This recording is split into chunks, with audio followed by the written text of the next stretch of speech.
Mis padres me llevaron a juicio por no financiar la nueva empresa de mi hermana consentida después de que vendí mi vivienda. Soy Sofía y necesito relatarte algo que transformó mi existencia para siempre.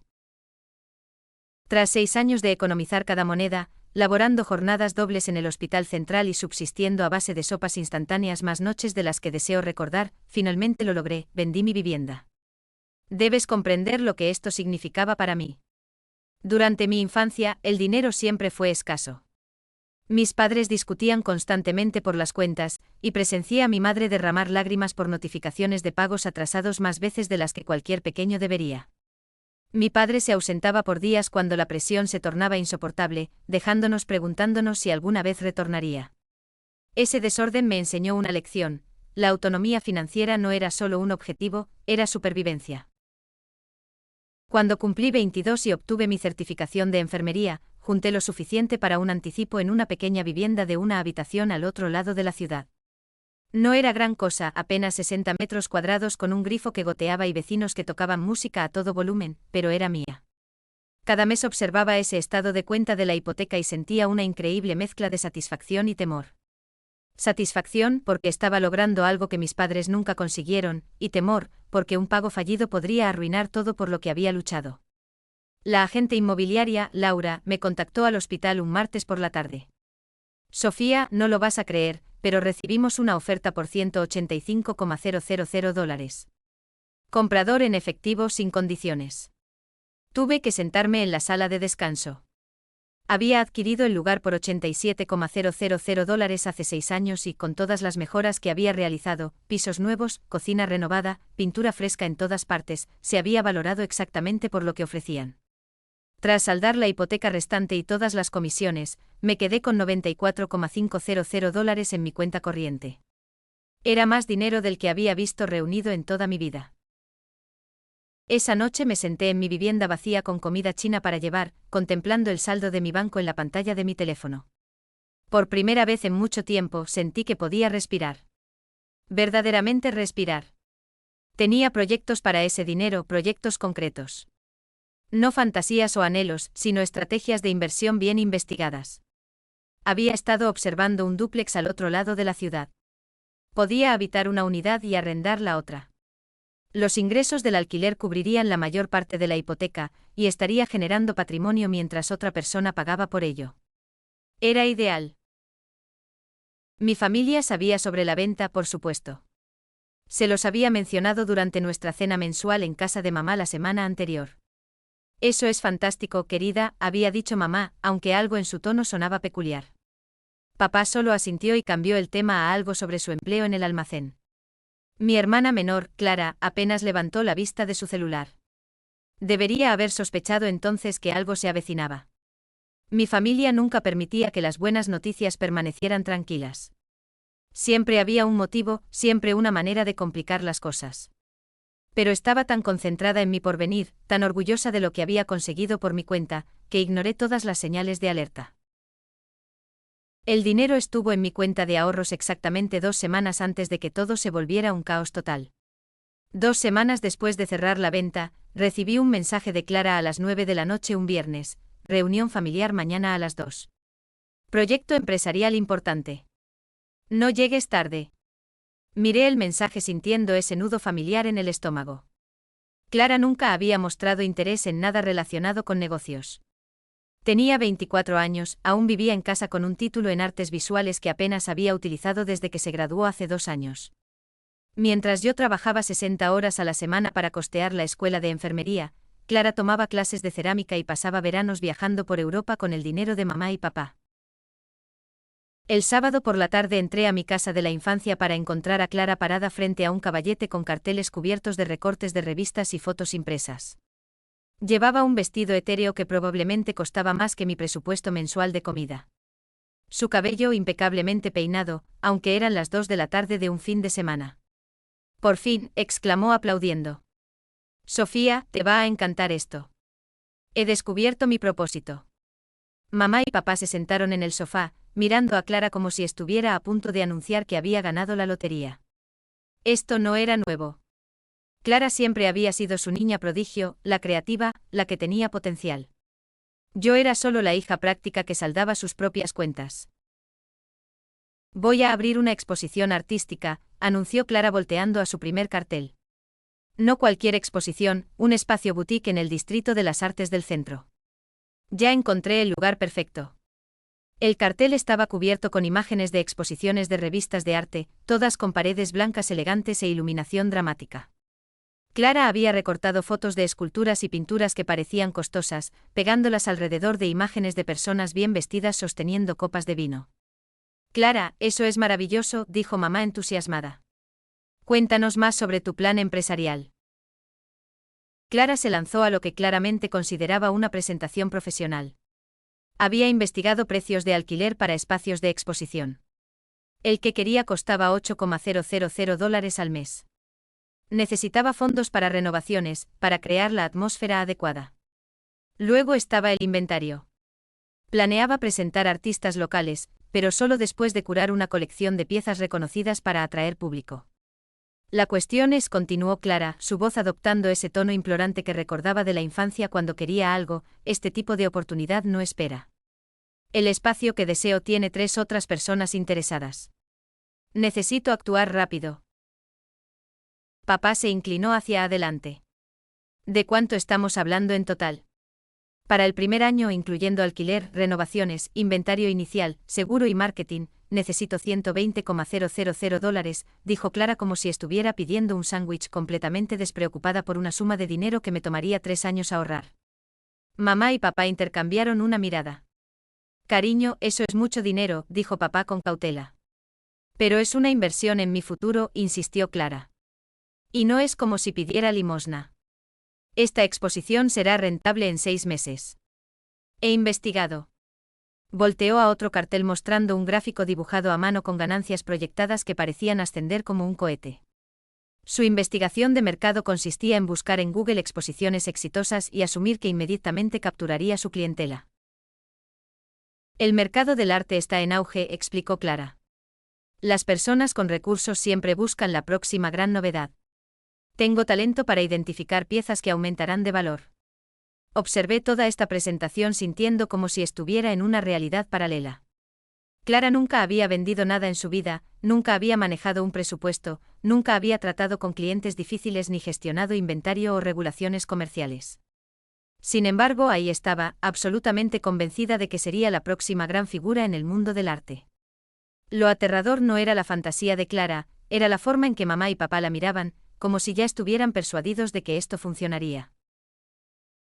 El siguiente fin de semana, mamá llamó y preguntó si podía venir el domingo para una discusión financiera familiar. Su voz tenía ese tono cuidadoso y mesurado que usaba cuando estaba a punto de solicitarme algo que no querría conceder. Cuando llegué, encontré el comedor arreglado como una sala de juntas. Clara había imprimido documentos de aspecto oficial con gráficos y tablas. Papá tenía puestos sus lentes de lectura, examinando papeles como si estuviera revisando una fusión corporativa en lugar del proyecto empresarial ilusorio de su hija desempleada. Sofía, siéntate, dijo mamá señalando la silla frente a Clara. Necesitamos hablar sobre esta oportunidad de exposición en serio. Clara claramente había pasado toda la semana preparándose. Su plan empresarial ahora era un documento de 20 páginas con secciones sobre análisis de mercado, panorama competitivo y proyecciones financieras. Había investigado todo, desde costos de seguros para exposiciones hasta el precio promedio del vino para recepciones de apertura. La ubicación es ideal, comenzó Clara deslizando un mapa impreso a través de la mesa. Está justo en el corazón del Distrito de las Artes, a distancia caminable de 3 restaurantes de moda y ese nuevo hotel boutique. Solo el tráfico peatonal atraerá clientes. Papá asintió con aprobación. Los datos demográficos también pintan bien, jóvenes profesionales, turistas con ingresos disponibles. Tomé el contrato de alquiler que Clara había obtenido de alguna manera, $8,000 al mes por un espacio de apenas 110 metros cuadrados. Los bienes raíces de primera categoría cuestan dinero, respondió Clara a la defensiva. No puedes construir una marca de lujo en un centro comercial. Mamá extendió las proyecciones financieras. Según los cálculos de Clara, la exposición se equilibraría para el mes 8 y comenzaría a generar ganancias significativas para el mes 12. Sus cifras de ventas proyectadas se basaban en vender solo 2 piezas importantes por mes a un precio promedio de $3,500 cada una, más artículos menores y comisiones de artistas destacados. ¿De dónde obtienes esos precios?, pregunté revisando los números. Investigación de mercado, dijo Clara sacando impresiones de sitios web de subastas de arte. Pinturas originales de artistas emergentes en mercados similares se venden por cualquier cosa desde $500 hasta $8,000. Estoy siendo prudente. Lo que no mencionaba era que esos precios provenían de exposiciones establecidas con años de reputación y relaciones con clientes. Se comparaba con negocios que habían operado exitosamente por décadas. Papá se aclaró la garganta. La cosa es, Sofía, hemos estado conversando y no tenemos $120,000 simplemente disponibles. Podríamos obtener un préstamo con garantía hipotecaria, añadió mamá rápidamente. Pero eso pondría la casa en riesgo si algo saliera mal. Vi hacia dónde se dirigía esto y sentí mi pecho oprimirse. Sin embargo, continuó papá, esta es una oportunidad familiar. El éxito de Clara nos beneficiaría a todos. Clara se inclinó hacia adelante, sus ojos brillando de entusiasmo. Piénsalo, Sofía. Cuando la exposición despegue, serías una inversionista. Obtendrías retornos de tu dinero. Además, estarías apoyando a artistas locales y la cultura. El momento es perfecto, añadió mamá. Acabas de vender tu vivienda, así que tienes capital líquido disponible. Los miré fijamente intentando procesar lo que escuchaba. ¿Quieren que invierta el dinero de mi vivienda en la exposición de Clara? No todo, dijo Clara rápidamente. Solo los costos iniciales de arranque. Una vez que estemos establecidos, podemos obtener préstamos comerciales para expansión. Solo $120,000, repetí, solo todo lo que he trabajado 6 años para ahorrar. No es como si estuvieras desperdiciando el dinero, argumentó papá. Esta es una inversión en el futuro de tu hermana y potencialmente muy lucrativa para ti también. Miré alrededor de la mesa a sus rostros expectantes. Clara prácticamente vibraba de emoción. Mamá tenía esa expresión esperanzada que solía tener cuando compraba boletos de lotería. Papá parecía convencido de que todo esto tenía perfecto sentido. Ninguno parecía entender que me estaban pidiendo arriesgar todo por lo que había trabajado en un plan empresarial que no aprobaría un curso básico de economía. Respiré hondo y puse el plan empresarial de Clara sobre la mesa. No voy a invertir en la exposición. El silencio que siguió fue ensordecedor. La cara de Clara pasó de entusiasmada a confundida a herida en unos 3 segundos. ¿Qué quieres decir?, preguntó mamá. Quiero decir exactamente lo que dije. No le voy a dar a Clara $120,000 para abrir una exposición artística. Pero esta es una oportunidad real, protestó Clara. He investigado todo. Los números funcionan. Clara, nunca has dirigido una empresa. Nunca has mantenido un empleo por más de 6 meses. No tienes experiencia en ventas al por menor, no tienes conexiones en el mundo del arte y no tienes un plan de respaldo si esto falla. Papá frunció el ceño. Eso es bastante duro, Sofía. Todos tienen que empezar en algún lugar. Empezar en algún lugar no suele implicar arriesgar 6 cifras del dinero de otra persona. Los ojos de Clara se llenaban de lágrimas. No puedo creer que no apoyes los sueños de tu propia hermana. Apoyo tus sueños, pero no voy a financiar tus fantasías. ¿Sabes qué les pasa a la mayoría de los negocios nuevos? El 80% fracasan en el primer año. Las exposiciones artísticas tienen una tasa de fracaso aún más alta. Esas son solo estadísticas, intervino mamá. Clara no es como otras personas. Tiene un talento genuino para el arte.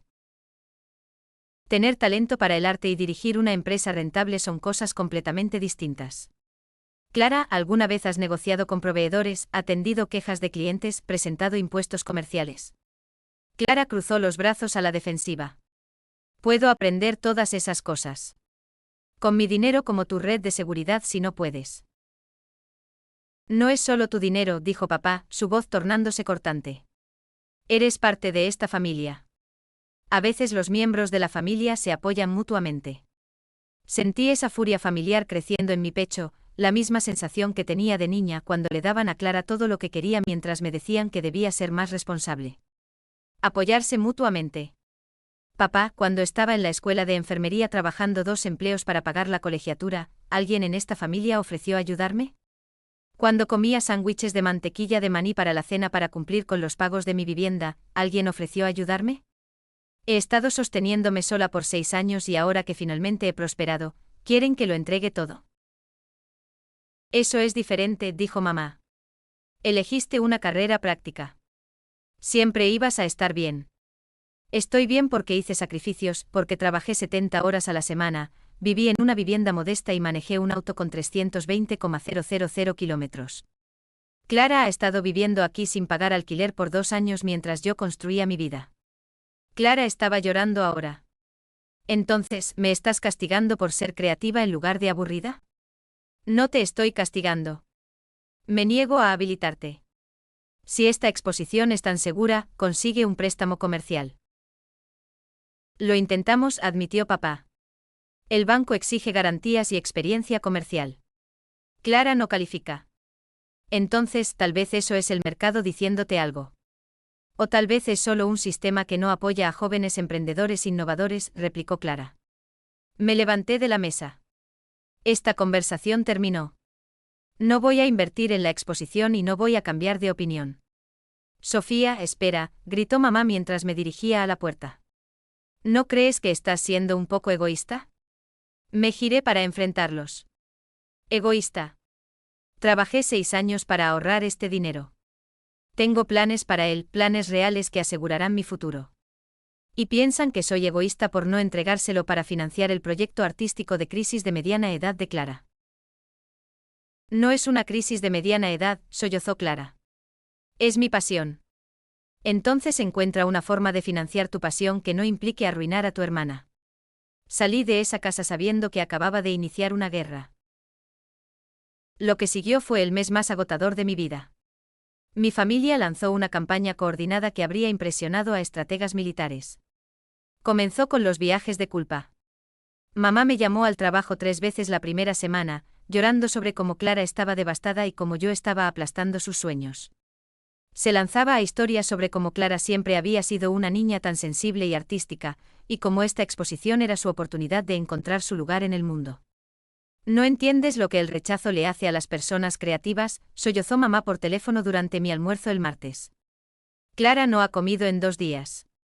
Está hablando de abandonar el arte por completo. Papá adoptó un enfoque diferente. Aparecía en mi vivienda sin avisar, usualmente cerca de la hora de la cena, con comida para llevar de mi restaurante tailandés favorito. Luego se sentaba en mi mesa de cocina y me explicaba pacientemente por qué cometía un error. Mira, pequeña, lo entiendo. Trabajaste arduamente por ese dinero, pero a veces debes tomar riesgos para avanzar. Esta exposición podría hacerte ganar mucho más de lo que obtendrías de inversiones seguras. Papá, voy a comprar un dúplex. Eso no es precisamente una inversión arriesgada. Los bienes raíces también son riesgosos. ¿Y si el mercado colapsa? ¿Y si no encuentras inquilinos? Al menos con la exposición de Clara estarías diversificando. Cuando la lógica no funcionó, trajeron refuerzos. Mi tía Carmen, con quien apenas hablaba 2 veces al año, llamó para decirme lo decepcionada que estaba de mi egoísmo. Mi primo Diego, amigo de la infancia de Clara, me envió un extenso mensaje de Facebook sobre cómo estaba destruyendo la unidad familiar por dinero. Clara misma alternaba entre víctima desconsolada y artista justa. Me enviaba mensajes con artículos sobre exposiciones exitosas, capturas de pantalla de comentarios positivos de sus amigos de la escuela de arte y largos mensajes de voz donde lloraba sobre cómo yo era lo único que se interponía entre ella y sus sueños. La manipulación alcanzó su punto máximo durante la 3ª semana. Llegué a casa de un turno particularmente agotador de 12 horas para encontrar a toda mi familia en mi sala. Habían conseguido mi llave de repuesto del arrendador, alegando una emergencia familiar. Tiempo de intervención, anunció Clara señalando la mesa de centro cubierta con testimonios impresos de dueños de exposiciones, guías de inversión, y lo que parecía una petición firmada por varios familiares y amigos. Esto es una locura, dije dejando mi bolso junto a la puerta. No pueden simplemente irrumpir en mi vivienda. No estamos interviniendo, corrigió mamá. Estamos teniendo una reunión familiar. Papá levantó una carpeta. Hemos preparado información adicional que podría cambiar tu opinión. La información incluía un plan empresarial revisado con proyecciones aún más optimistas, cartas de intención de 3 artistas locales prometiendo exponer su trabajo en la exposición de Clara y una fotocopia de un artículo sobre una exposición en Portland que había vendido una pintura por $50,000 en su primer año. ¿Ves?, dijo Clara señalando el artículo. Esta exposición empezó con casi nada de dinero y mira dónde están ahora. Leí el artículo. La exposición llevaba 8 años abierta y era dirigida por alguien con 15 años de experiencia en curación de arte. Clara, esta persona trabajó en exposiciones importantes en Nueva York antes de abrir su propio lugar. Tú ni siquiera puedes equilibrar tu chequera. Eso es cruel, dijo mamá. Clara es muy capaz. Si es tan capaz, ¿por qué necesita mi dinero? Ahí fue cuando Clara jugó su carta maestra. Comenzó a sollozar. No solo llorar, sino sollozos que sacudían todo el sofá. No puedo creer que mi propia hermana me odie tanto, gimió. Todo lo que quiero es una oportunidad de construir algo hermoso, de aportar algo significativo al mundo. Y quieres destruir eso porque te importa más el dinero que la familia. Fue una actuación magistral. Mamá inmediatamente fue a consolarla. Papá me miró como si acabara de patear a un cachorro. Incluso yo sentí un instante de duda, pero luego recordé todas las veces que Clara había manipulado situaciones para salirse con la suya, todas las promesas que había roto, todas las responsabilidades que había evadido mientras yo trabajaba incansablemente para construir una vida estable. Váyanse, dije en voz baja. Sofía, comenzó mamá. Dije que se vayan todos. Ahora. Se fueron. Pero el asedio continuó a través de mensajes, correos y visitas sorpresa por otra semana hasta que finalmente tuve que bloquear sus números y cambiar mis cerraduras. El silencio duró exactamente una semana. Entonces me sirvieron con documentos legales en el hospital. Estaba revisando los signos vitales de la señora Martínez en el cuarto 312 cuando un oficial judicial apareció en la puerta. Sofía Thompson, ¿es usted? Soy yo. Está siendo notificada. Me entregó un sobremanila grueso y se fue, dejándome parada ahí con la señora Martínez mirándome con curiosidad. Mis manos temblaban mientras abría el sobre en la sala de descanso 10 minutos después. El litigio fue presentado por mis padres, con Clara listada como codemandante. El título decía, Acción civil por incumplimiento de obligaciones financieras familiares y enriquecimiento injusto. Tuve que leerlo 3 veces antes de entender lo que alegaban. Según su abogado, les debía a mi familia una parte de las ganancias de la venta de mi vivienda, porque había vivido con ellos hasta los 19 años y por ende, había aprovechado su apoyo financiero durante mis años formativos. Argumentaban que mi éxito actual se construyó sobre su inversión en mi educación y crianza, lo que los hacía acreedores a una porción de cualquier ganancia derivada de la propiedad que habían ayudado a hacer posible. El lenguaje legal era denso, pero el argumento básico era que estaba cometiendo enriquecimiento injusto al quedarme con dinero que legítimamente pertenecía a la unidad familiar. Buscaban $120,000 en daños, exactamente la cantidad que Clara necesitaba para su exposición. Pero la parte que realmente me hizo hervir la sangre fue su alegato de que estaba violando principios establecidos de solidaridad financiera familiar y causando severo sufrimiento emocional y financiero a Clara al negarme a apoyar su empresa comercial. Realmente me habían llevado a juicio por decir que no. Llamé para reportarme enferma el resto de mi turno y pasé la tarde buscando abogados de derecho familiar. Los primeros 3 que contacté pedían anticipos que no podía costear. El cuarto, Javier Torres, accedió a reunirse conmigo esa noche. Javier tenía una oficina pequeña arriba de una lavandería, pero sus credenciales eran sólidas. Se especializaba en disputas comerciales familiares y había manejado varios casos de conflictos financieros entre parientes.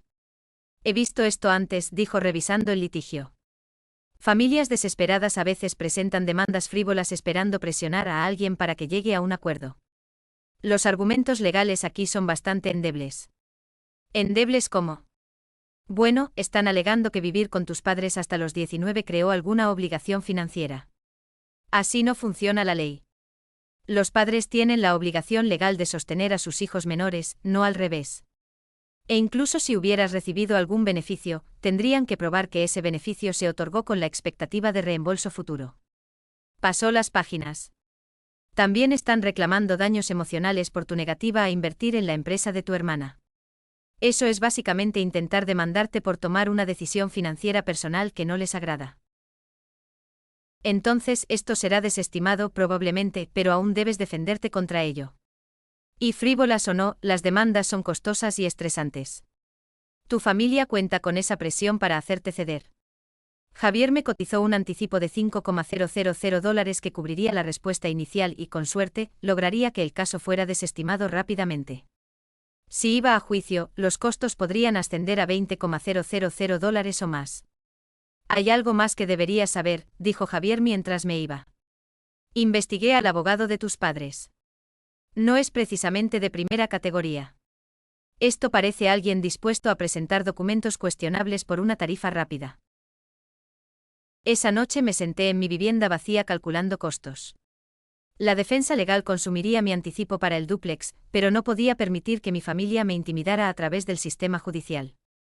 Llamé a Javier la mañana siguiente y lo contraté. Lo más extraño era lo traicionada que me sentía. Había esperado manipulación y viajes de culpa de mi familia.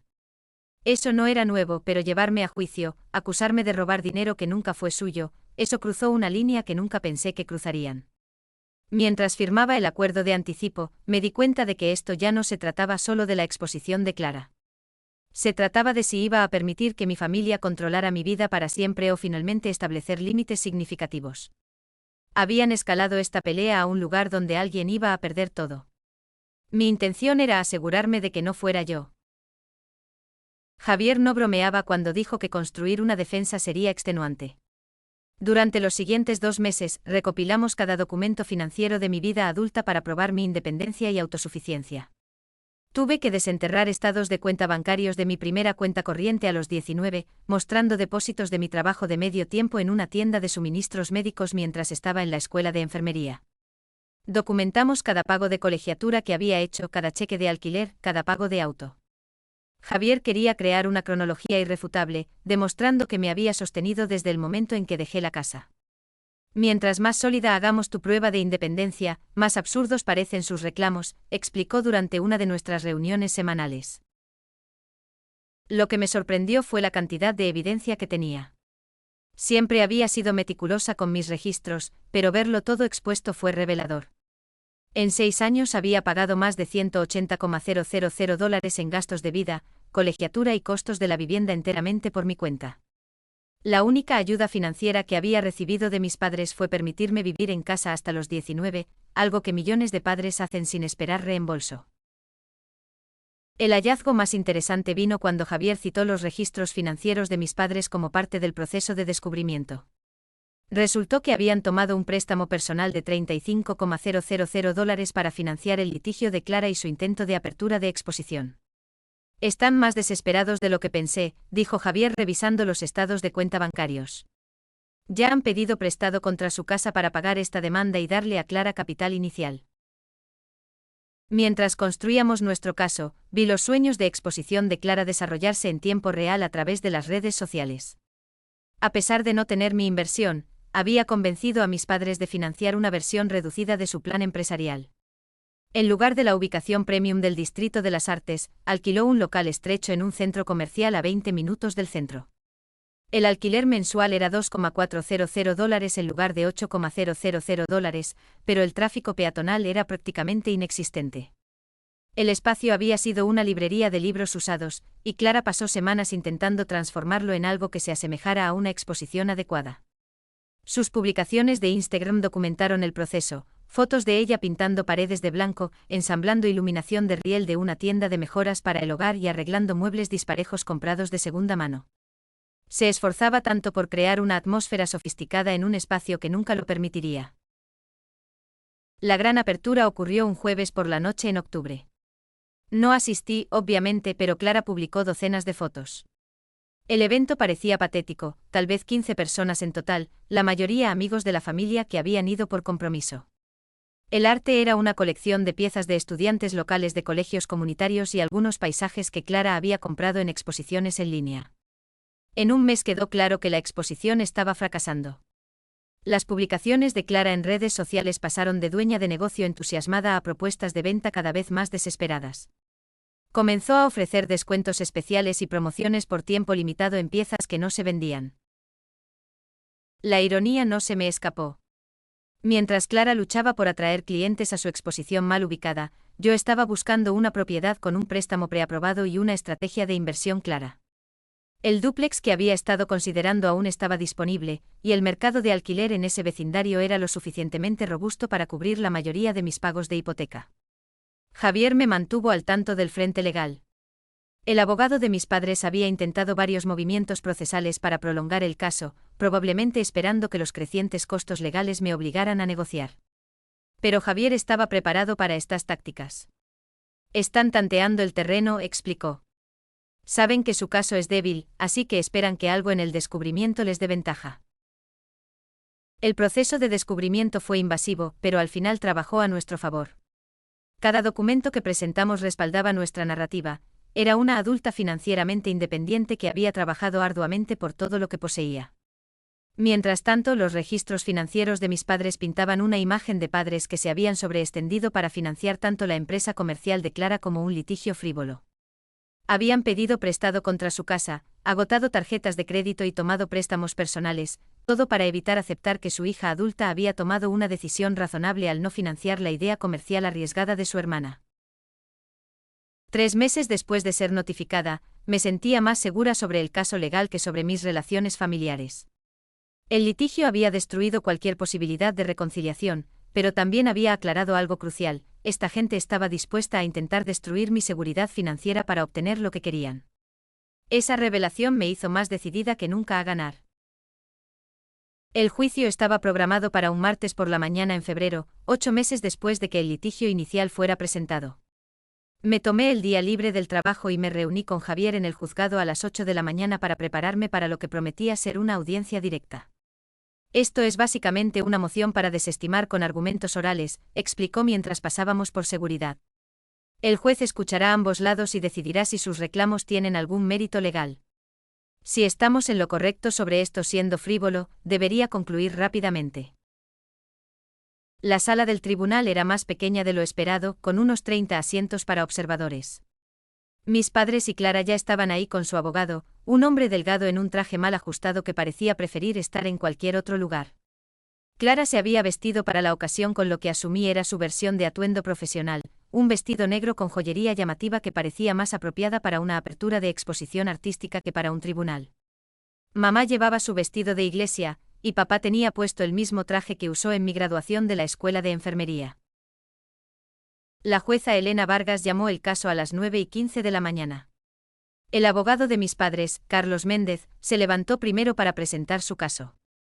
Su señoría, este es un asunto de justicia financiera familiar. La demandada se benefició durante 19 años de la inversión de sus padres en su vivienda, educación y desarrollo.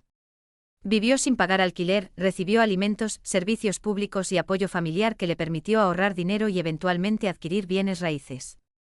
Méndez argumentó que mi éxito se construyó sobre una base que mis padres proporcionaron, lo que los hacía acreedores a una parte de las ganancias.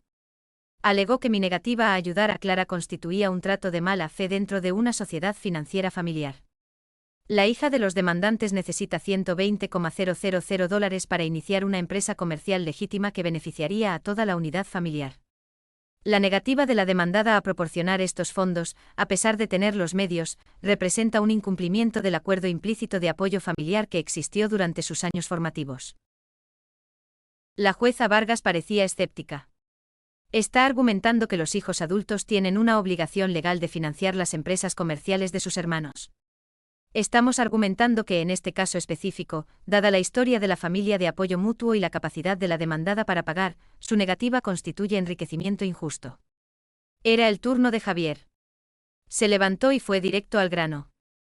Su señoría, este litigio es un intento de obligar a una mujer adulta a realizar una inversión que tiene todo el derecho de rechazar.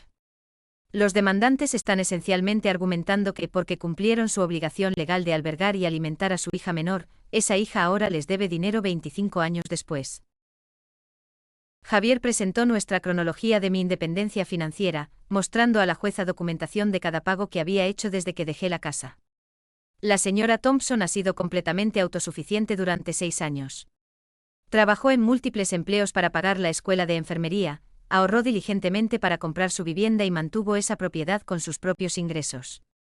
Las ganancias de esa venta son exclusivamente suyas. ¿Pero qué hay del apoyo familiar durante su infancia?, preguntó la jueza Vargas. Eso es lo que los padres están legalmente obligados a proporcionar, su señoría. La ley no reconoce una relación de deuda entre padres que cumplen sus deberes y hijos adultos que alcanzan el éxito. Si lo hiciera, cada padre podría demandar a sus hijos adultos por el reembolso de los gastos de la infancia. La jueza Vargas se volvió hacia el abogado de mis padres. Señor Méndez, ¿tiene algún precedente legal para exigir que un hermano adulto financie la empresa comercial de otro hermano? Méndez rebuscó entre sus papeles. Su señoría, creemos que esto cae bajo los estatutos de enriquecimiento injusto. ¿Cómo se enriquece la señora Thompson por las perspectivas comerciales fallidas de su hermana? Ella está enriquecida por el apoyo histórico de su familia que habilitó su posición financiera actual. Así no funciona el enriquecimiento injusto, consejero, dijo la jueza Vargas, claramente perdiendo la paciencia. Señor Méndez, ¿tiene algún precedente legal para exigir que un hermano adulto financie la empresa comercial de otro hermano? La jueza preguntó a mis padres y Clara si deseaban hacer declaraciones. Papá se levantó y lanzó un discurso sobre lealtad familiar y lo decepcionado que estaba de mi egoísmo. Mamá lloró sobre los sueños artísticos de Clara siendo destruidos. Clara tomó el estrado y se presentó como víctima de mi crueldad. Todo lo que quería era una oportunidad de construir algo hermoso. Tenía inversionistas listos, artistas preparados para mostrar su trabajo y un plan empresarial sólido. Mi hermana eligió el dinero sobre la familia. Cuando la jueza Vargas me pidió responder, lo mantuve simple. Su señoría, trabajé arduamente por mi dinero y tengo el derecho de decidir cómo invertirlo. Nadie tiene derecho a mis ahorros solo porque estamos emparentados. La jueza deliberó por exactamente 12 minutos. Este caso es desestimado con prejuicio. Señor y señora Thompson, se les ordena pagar los costos legales de la demandada dentro de 30 días. Este tribunal no será utilizado para resolver disputas financieras familiares sin base legal. Mientras salíamos del juzgado, Javier estaba sonriendo. Eso fue incluso más fácil de lo que esperaba. Tus padres acaban de aprender una lección costosa sobre demandas frívolas.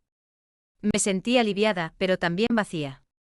Mi propia familia había intentado destruirme en un tribunal, y había tenido que probar ante un juez que tenía derecho a conservar el dinero que gané con mi esfuerzo. Que esto siquiera requiriera defensa legal mostraba cuán lejos estaban dispuestos a ir para obtener lo que querían. Caminando hacia mi auto me di cuenta de que esto ya no se trataba solo de la exposición de Clara, sino de control, de si permitiría que mi familia dictara mis decisiones financieras por el resto de mi vida. El fallo de hoy había resuelto esa cuestión definitivamente. Finalmente era verdaderamente libre de tomar mis propias decisiones con mi propio dinero. El precio de esa libertad fue más alto de lo que jamás imaginé. La victoria se sintió hueca mientras veía a mi familia salir del juzgado. Clara lloraba abiertamente y mamá la abrazaba como si fuera la víctima de una gran injusticia. Papá ni siquiera me miró. Javier me entregó la orden judicial oficial. Tienen 30 días para pagar tus honorarios legales, $8,400 en total. Si no pagan, podemos embargar salarios o poner gravámenes en su propiedad. ¿Cuáles son las probabilidades de que paguen? Dado lo que vi en sus registros financieros, pocas, ya que están sobreextendidos, pero ese es su problema. Manejé a casa aturdida, intentando procesar lo ocurrido. Había triunfado completamente. La jueza desestimó su caso con prejuicio, lo que significaba que no podían presentar el mismo litigio otra vez, pero ganar implicaba que mi relación con mi familia probablemente había terminado para siempre. Mi teléfono comenzó a sonar antes de llegar a casa. Primero mamá, luego papá, luego Clara. Dejé que todos fueran al buzón de voz. El mensaje de mamá era lloroso: Sofía, no puedo creer que dejaras que llegara tan lejos. Somos tu familia. ¿Cómo pudiste hacernos esto? El de papá estaba furioso: ¿lograste lo que querías? Espero que estés feliz. Destruiste esta familia por dinero. El de Clara fue el más extenso y dramático: felicidades, ganaste. Aplastaste exitosamente los sueños de tu hermana y destrozaste nuestra familia. Espero que tu preciado dinero te mantenga caliente por las noches, porque nunca nos tendrás otra vez. Esa noche mi amiga casi del trabajo vino con vino y comida china. Había seguido toda la saga por meses. ¿Cómo te sientes?, preguntó mientras nos acomodábamos en mi sofá. Honestamente aliviada, triste y enojada. Es complicado. Tu familia te demandó por no darles dinero. No hay nada complicado en que eso sea una locura. Casi tenía razón, pero no aliviaba el dolor. Esta era la gente que me crió, que estuvo en mi graduación de la escuela de enfermería, que pensé que siempre sería parte de mi vida. Lo peor es que me convirtieron en la villana, dije. En sus mentes soy la hija egoísta que eligió dinero sobre familia. ¿No ven que ellos priorizaron la fantasía de Clara sobre mi seguridad financiera? La orden judicial requería que mis padres pagaran mis honorarios legales en 30 días, pero sabía que no tenían el dinero. Sus registros financieros mostraban tarjetas de crédito agotadas y préstamos contra su casa. Ya habían gastado más en este litigio que lo que la exposición de Clara generó en toda su breve existencia.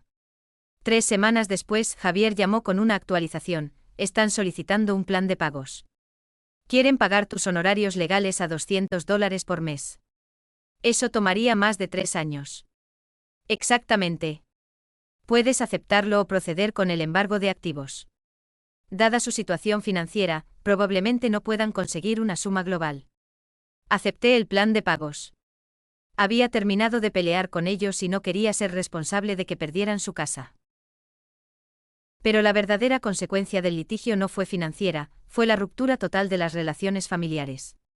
La noticia se extendió por nuestra familia extendida sobre el caso judicial. La tía Carmen dejó de hablarme por completo. El primo Diego me eliminó de las redes sociales. Incluso amigos de la familia comenzaron a tratarme diferente cuando me veían por la ciudad. La narrativa que emergió no fue padres demandan a hija por negarse a financiar una empresa comercial arriesgada. Fue hija egoísta destruye familia en lugar de ayudar exposición artística de su hermana. Clara jugó perfectamente el papel de víctima en redes sociales, publicando mensajes vagos sobre traición familiar y personas que eligen dinero sobre amor. Nunca mencionó que fue parte de un litigio exigiendo $120,000 de mí, solo que me negué a apoyar sus sueños. Mientras tanto, su exposición continuó su declive predecible. Sin tráfico peatonal adecuado ni experiencia comercial, Clara estaba quemando el dinero que mis padres habían pedido prestado. Las últimas piezas de arte permanecían sin vender en un espacio que lucía más desesperado cada semana. Intenté no sentirme justificada por su fracaso, pero era difícil no notar que cada predicción que hice se cumplía. La ubicación era inadecuada, el modelo de negocio estaba defectuoso, y Clara no tenía idea de cómo gestionar una operación de venta al por menor. 6 meses después del juicio, cerré en mi dúplex. Los ingresos del alquiler de la unidad de arriba cubrían la mayoría de mi hipoteca, y estaba construyendo patrimonio mientras vivía en un espacio hermoso que elegí y podía costear. Había ganado la guerra, pero el costo fue mayor de lo esperado. La autonomía financiera se sentía menos triunfante cuando no tenías familia con quien compartirla.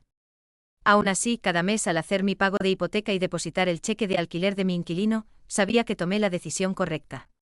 Mi familia intentó destruir mi seguridad financiera para financiar la ilusión de Clara, y me negué a permitirlo. Eso tenía que ser suficiente. La exposición de Clara cerró un miércoles en septiembre, exactamente 8 meses después de abrir. Me enteré por Casi, que pasó por el centro comercial y vio el letrero «Se alquila» en la ventana. El espacio está completamente vacío, me dijo durante nuestro almuerzo. No hay arte, no hay muebles, nada. Parece que se fueron apresuradamente. Sentí una mezcla compleja de emociones. Parte de mí se sentía justificada, tenía razón sobre el modelo de negocio insostenible, pero otra parte sentía genuina tristeza por Clara. A pesar de sus defectos, realmente había creído en su sueño de exposición. Los detalles financieros surgieron en las siguientes semanas a través de amigos mutuos y publicaciones en redes sociales. Clara había gastado los $40,000 iniciales que mis padres pidieron prestado en 6 meses. Alquiler, servicios públicos, seguros y el costo de comprar arte consumieron el dinero más rápido de lo previsto. Sus ventas fueron pésimas. Según alguien que visitó la exposición, Clara vendió tal vez $3,000 en arte en 8 meses. La mayoría de esas ventas fueron piezas pequeñas compradas por amigos de la familia por lástima más que por interés genuino. El mayor problema fue el inventario. Clara gastó más de $20,000 comprando arte de varios artistas, prometiéndoles representación en la exposición y participación en ganancias. Cuando la exposición fracasó, aún debía dinero a 6 artistas diferentes y no tenía forma de pagarles. El arrendador del centro comercial le dio un aviso de 2 meses por alquiler impago. En lugar de declararse en bancarrota o negociar un plan de pagos, Clara simplemente abandonó el espacio, dejando atrás varias piezas de arte sin vender y deudas pendientes. Mis padres enfrentaban las consecuencias financieras. Habían pedido prestado $35,000 contra su casa para la inversión inicial de Clara, más otros $15,000 en tarjetas de crédito para gastos adicionales. Aún le debían a Javier $8,400 por mis honorarios legales, que pagaban a $200 por mes como acordado, pero la crisis real era su hipoteca. Con Clara desempleada y viviendo en casa otra vez, mis padres luchaban por cumplir con los pagos de la casa. Papá tenía 61 años y trabajaba en un empleo de almacén que se volvía más difícil para su cuerpo. Mamá tomó un trabajo de medio tiempo en una tienda departamental, pero sus ingresos combinados apenas cubrían su creciente carga de deuda. Me enteré de estos detalles por mi antigua vecina, la señora López, que se mantuvo en contacto tras mi mudanza. Se encontró con mi madre en el supermercado y quedó preocupada por la situación financiera de la familia. Tu mamá lucía agotada, me dijo la señora López tomando café. Mencionó que podrían tener que vender la casa. Eso me golpeó más fuerte de lo esperado. La casa fue mi hogar de infancia durante 15 años. Era donde estudié para los exámenes de la escuela de enfermería en la mesa de la cocina, donde celebré conseguir mi primer empleo, donde viví hasta que pude costear mi propio lugar. Pero también sabía que vender la casa probablemente era la decisión financiera sensata. Podrían saldar sus deudas y mudarse a algo más asequible. El problema era que admitir la necesidad de vender implicaría reconocer que financiar la exposición de Clara fue un error catastrófico. Clara misma se volvió completamente silenciosa en redes sociales. No más publicaciones sobre visión artística o empresas comerciales. Su última publicación de Instagram fue un mensaje críptico sobre aprender del fracaso y reevaluar prioridades. A través de rumores en la comunidad de enfermería, supe que solicitó empleos en varias cafeterías y tiendas al por menor. La carrera en el mundo del arte de la que estaba tan segura se desvaneció junto con su exposición. 3 meses después del cierre de la exposición, recibí una llamada inesperada de papá. Era la primera vez que hablábamos desde el juzgado. Sofía, necesitamos hablar. Su voz sonaba más vieja, más derrotada de lo que nunca la había oído. ¿Sobre qué? Sobre todo. Estamos en problemas y creo que podrías haber tenido razón en algunas cosas. Esa admisión debió costarle. Papá nunca fue bueno disculpándose o reconociendo errores. ¿Qué tipo de problemas? Vamos a perder la casa. La compañía hipotecaria inició procedimientos de ejecución hipotecaria la semana pasada. No podemos seguir con todos los pagos de deuda. Sentí una punzada de compasión seguida de inmediato por furia. Ellos crearon esta situación al priorizar la fantasía de Clara sobre la realidad financiera. Lamento escuchar eso, papá. ¿De verdad? La pregunta me tomó por sorpresa. ¿Qué quieres decir? Quiero decir, tenías razón sobre la exposición. Tenías razón sobre Clara no estar preparada. Tenías razón sobre nosotros no poder costearlo. Así que parte de ti debe estar satisfecha de que recibamos lo que merecemos. Consideré mentir, decir que no sentía placer en su colapso financiero, pero habíamos superado el punto de mentiras familiares cómodas. No estoy feliz de que pierdan su casa, pero tampoco estoy sorprendida. Pidieron prestado dinero que no podían permitirse perder en un plan empresarial que nunca tuvo sentido. Lo sé. Las palabras salieron en voz baja. Pensamos que funcionaría de alguna manera. Pensamos que Clara lo resolvería o que cambiarías de opinión y ayudarías o que algo nos salvaría. La esperanza no es una estrategia financiera, papá. No, no lo es.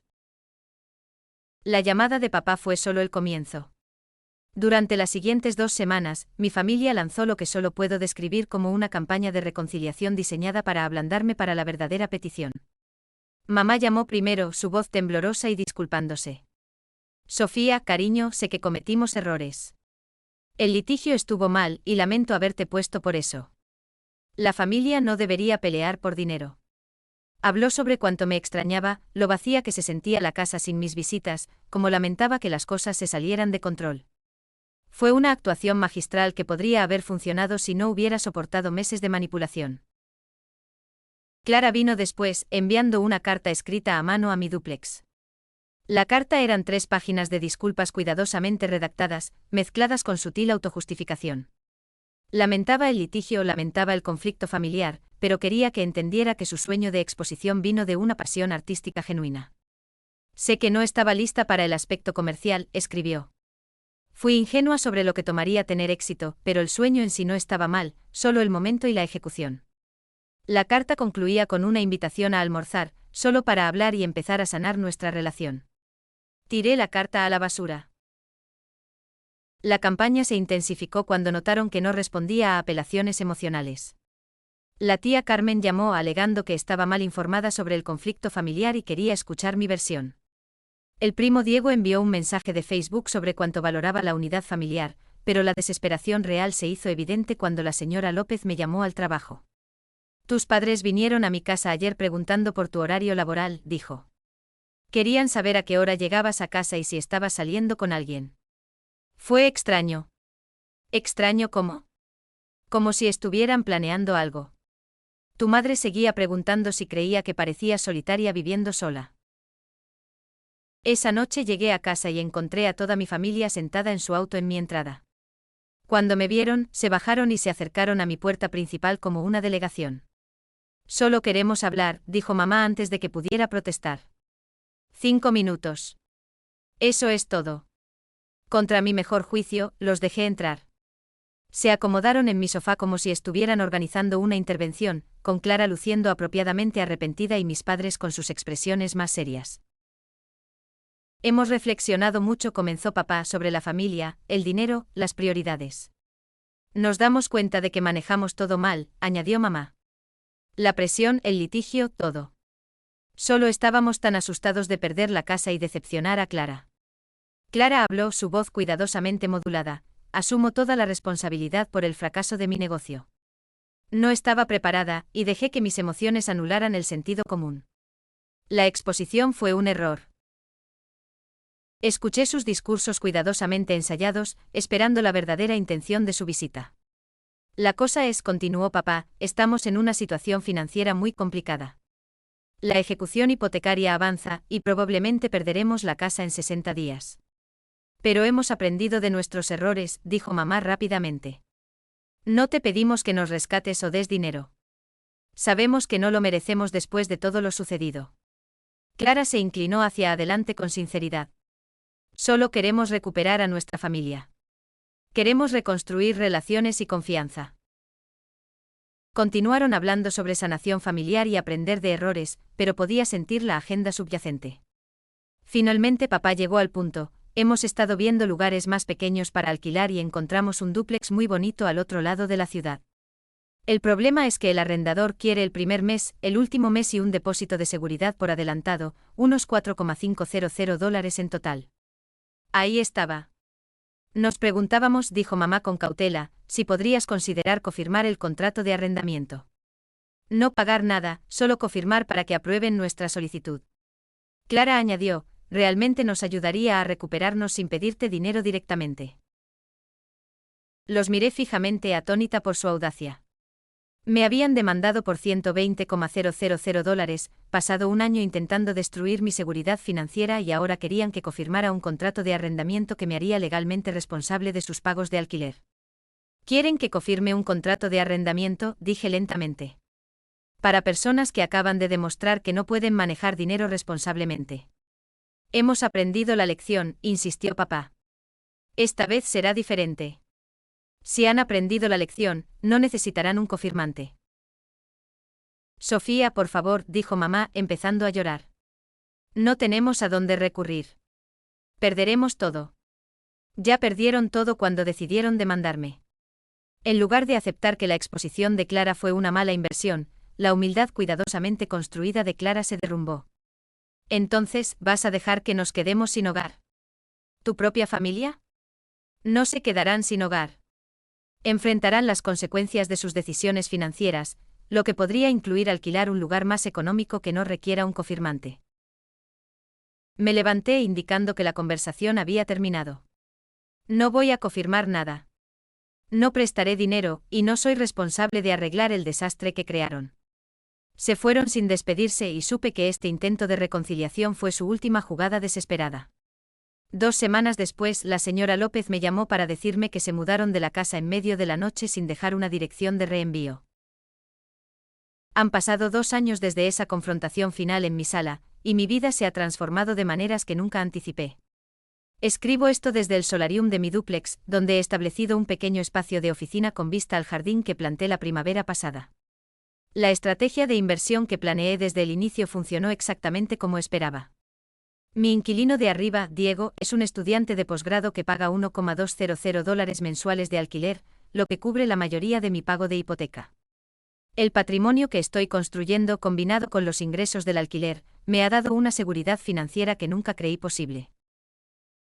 Hace 6 meses decidí hacer la transición a enfermería freelance. Trabajo con 3 agencias diferentes, tomando turnos en hospitales por toda la ciudad cuando quiero. La flexibilidad es asombrosa. Puedo trabajar intensamente por unas semanas, luego tomarme tiempo libre para viajar o perseguir otros intereses. Mis costos de vivienda son tan bajos que no necesito la seguridad laboral tradicional de tiempo completo que la mayoría requiere. Usé parte de mis ahorros restantes para tomar un curso de escritura médica, y he comenzado a hacer trabajos freelance para publicaciones de salud. Resulta que combinar experiencia en enfermería con habilidades de escritura es bastante valioso en el mercado actual. Gano más dinero trabajando menos horas de las que jamás obtuve en un empleo hospitalario tradicional. El dúplex se ha convertido en un verdadero hogar. Renové la cocina el año pasado, añadiendo encimeras de granito y electrodomésticos de acero inoxidable. El jardín del patio trasero produce suficientes vegetales para abastecer ambas unidades, y he iniciado un pequeño negocio de hierbas vendiendo a restaurantes locales. Cada mejora que hago incrementa el valor de la propiedad, creando un ciclo positivo de inversión y retorno. En cuanto a mi familia, he reconstruido su historia a través de actualizaciones ocasionales de conocidos mutuos y la señora López, que sigue en contacto pese a su partida abrupta. Perdieron la casa por ejecución hipotecaria, como se esperaba. El banco la vendió en subasta por menos de lo que debían, dejándolos con deuda adicional. Terminaron alquilando un apartamento pequeño en un complejo al otro lado de la ciudad, pagando mes a mes porque ningún arrendador los aprobaría para un contrato de arrendamiento, dada su situación crediticia. Papá fue forzado a tomar jubilación anticipada cuando su empleo de almacén se volvió demasiado demandante físicamente. A los 63, cobra beneficios reducidos del seguro social y trabaja medio tiempo en una ferretería. Mamá sigue en la tienda departamental, pero luchan para llegar a fin de mes con sus ingresos reducidos. Clara volvió a vivir con ellos tras el fracaso de la exposición, pero ese arreglo duró solo 6 meses. Según la señora López, había discusiones constantes sobre dinero y responsabilidad. Clara eventualmente se mudó con un novio que conoció en línea, pero esa relación terminó mal cuando él descubrió su deuda. Lo último que supe, Clara trabajaba en una cafetería del centro y vivía en un apartamento estudio que apenas puede costear. Tiene 36 años ahora, sin perspectivas de carrera, con deudas significativas y un currículum que incluye una empresa comercial fallida de 8 meses como su única experiencia empresarial. Aún le deben a Javier $3,200 en honorarios legales del litigio. Han hecho los pagos mensuales de $200 de forma irregular, y él ha tenido que enviar varias cartas de demanda. Le dije que no persiguiera el embargo. Solo quiero que cumplan su obligación, aunque tome años. El detalle más revelador vino de la última actualización de la señora López. Mis padres han estado diciendo a la gente que abandoné a la familia en su momento de necesidad. Incluso ahora, enfrentando las consecuencias de sus propias decisiones financieras, no pueden aceptar que crearon esta situación exigiendo que financiara el sueño irreal de Clara. No me siento reivindicada por sus luchas, pero tampoco culpable. Cada decisión que tomaron, desde presionarme para invertir en la exposición hasta presentar ese litigio ridículo, estaba diseñada para transferir sus problemas financieros hacia mí. Me negué a participar en esa transferencia, y están lidiando con las consecuencias naturales. Eso debe ser suficiente. Mi vida ahora es exactamente lo que soñé cuando vendí esa primera vivienda. Tengo seguridad, flexibilidad e independencia. Estoy construyendo riqueza constantemente a través de inversiones inmobiliarias, mientras persigo trabajo que me apasiona, viajo cuando quiero, gasto dinero en cosas que valoro y duermo tranquila sabiendo que mi base financiera es sólida. El costo fue más alto de lo esperado, esencialmente perdí a toda mi familia, pero al reflexionar me doy cuenta de que las relaciones familiares que perdí se basaban en mi disposición a sacrificar mis intereses por los suyos. Cuando dejé de hacerlo, no quedó nada para sostener la conexión. A veces me pregunto si Clara podría haber tenido éxito con un modelo de negocio diferente, una mejor ubicación y expectativas realistas. Pero ese no era el negocio que quería dirigir. Quería saltarse el esfuerzo de construir experiencia y pasar directamente a ser una dueña de exposición exitosa, financiada por el dinero de otra persona. Elegí la seguridad financiera sobre la armonía familiar, y nunca me arrepentiré de esa decisión. Mi familia intentó hacerme responsable de sus problemas financieros, y me negué. 2 años después estoy prosperando mientras ellos aún enfrentan las consecuencias de intentar construir sueños sobre la fundación de otra persona. La independencia no se trata solo de tener dinero, sino de tener el coraje de proteger lo que has construido, incluso cuando las personas que amas te piden que lo destruyas. Suscríbete para más historias diarias.